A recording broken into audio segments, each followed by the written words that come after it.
আমি আসওয়াদ রাদিয়াল্লাহু আনহুকে জিজ্ঞাসা করিলাম যে,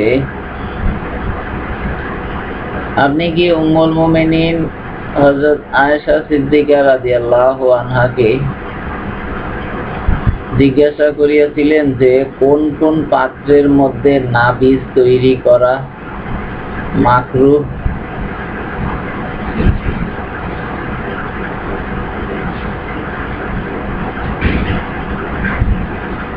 তিনি উত্তর করিলেন,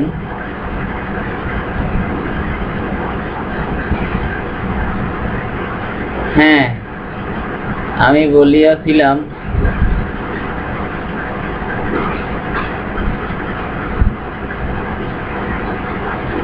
হে ঈমানদারগণের জননী,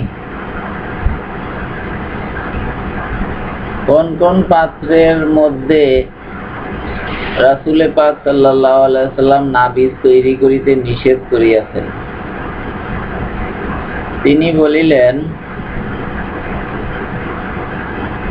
রাসূল পাক সাল্লাল্লাহু আলাইহি ওয়াসাল্লাম আমাদেরকে অর্থাৎ আহলে বাইতকে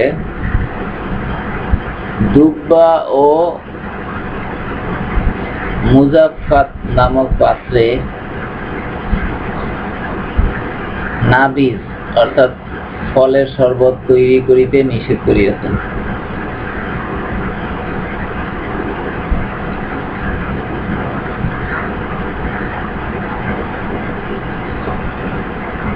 আল হাদিস বুখারী শরীফ হাদিস নাম্বার 5194।